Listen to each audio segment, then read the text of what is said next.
Hello, Aquarius, Sun, Moon, Rising, and Venus signs. Kamusta kayo? Sana po nasa mabuti kayong kalagayan.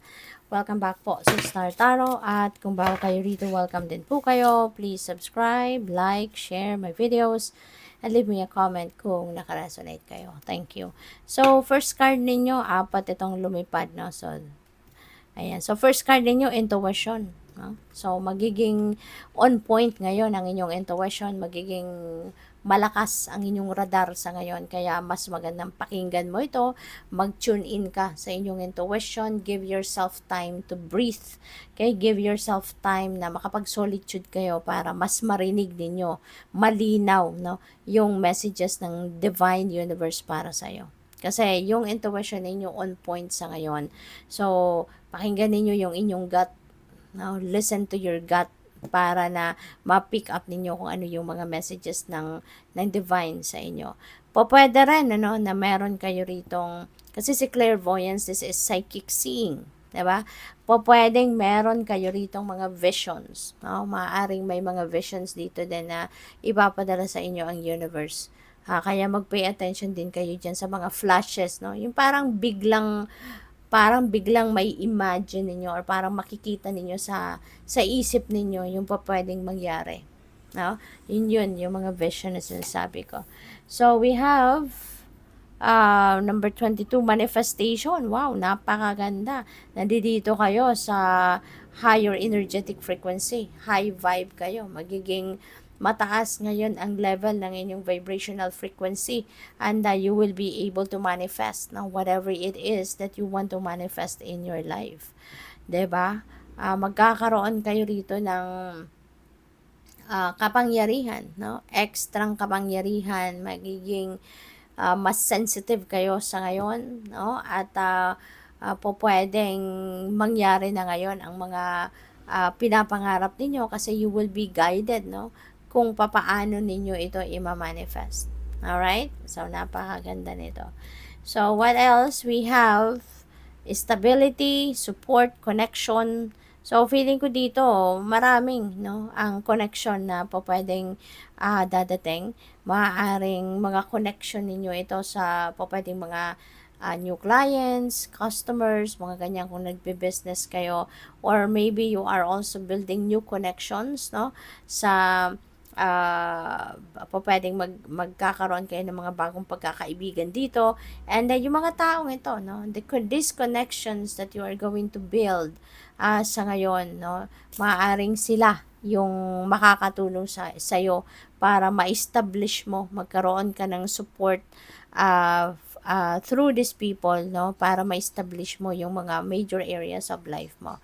Katulad na lamang ng since this is an earth element, so this may resonate with the Pentacles energy, which is about money, career, and finances. So, pwede na ang iba sa inyo, Aquarius, will be focusing on establishing your money, career, and finances sa mga panahong ito. And you will be getting the support, no? Or pwedeng merong mga opportunities na dadating sa inyo, no? Through these people na may encounter ninyo. Through these connections, no, na mabibuild ninyo sa ngayon. And there are new beginnings. No? And when there is beginning, ibig sabihin meron nagtapos, nagkaroon ng ending, kaya kayo magsisimula, 'di ba? At yung ending na to is completion. So, meron ditong mga matatapos kayo. Meron kayong mga achievements, accomplishments dito. Kaya meron kayong mga bagong oportunidad na papasok dito para masimulan nyo agad. Kasi nga, kung ano man itong mga pinagkaabalahan ninyo, let's say sa trabaho ninyo, meron kayong task na binigay sa iyo or projects na given to you. Sa ngayon, matatapos mo na siya. So, syempre, it doesn't end there, diba? Continuous ang buhay, continuous yung pag-roll ng buhay natin. Kaya, kapag meron kayong natapos, meron kayong na-accomplish, for sure, meron dadating na bagong pagkakaabalahan. No? Kaya, meron kayong sisimulang muli. No, pwedeng panibagong trabaho yan, panibagong negosyo, panibagong venture, yung mga ganyan. Kaya good luck and congrats. So, by the way, maraming salamat for subscribing. And if you haven't subscribed yet, subscribe na po kayo. At saka maraming salamat din for not skipping the ads kasi malaking bagay po yan sa akin. And also, please click the join button sa baba ng video kung gusto po ninyo na mag-join sa membership. Okay? So, we have wisdom. Ayan. So, and triumph. So, ayan. You know, yung triumph nito. Ito yun. No? Magtatagumpay talaga kayo.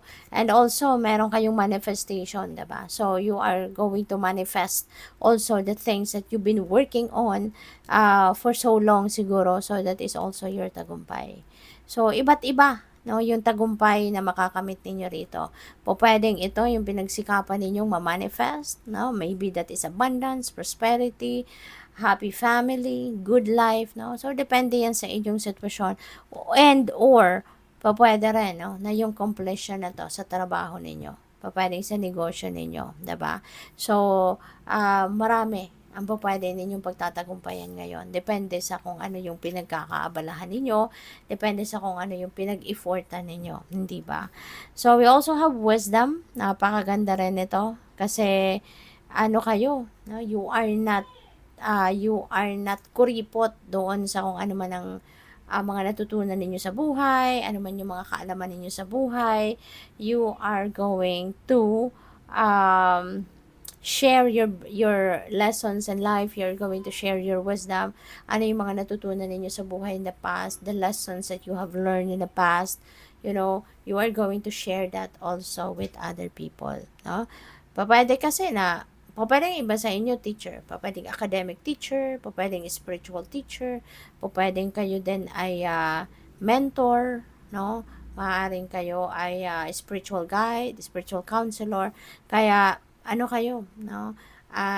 You are of service to people through words, through wisdom, through lessons, no, na ano ninyo yan ang i-share ninyo. You are going to serve as a beacon for others, no? Maaring ikaw yung gagamitin mo yung sarili mong liwanag, 'di ba? Para makatulong ka sa iba. So, we also have firm foundation. Ayan, meron tayong stability, firm foundation. So, ito na yon, Aquarius. Kino-confirm lang nito, no? Yung earth element na to. Na sa ngayon talaga, you are going to focus on foundation. You are going to focus on laying a solid foundation in your major areas of life, money, career, and finances, family and relationships. So, yun ngayon ang isa sa mga pagtutuunan ninyo ng pansin. Okay, good luck. Thank you for watching. Love and light. Namaste.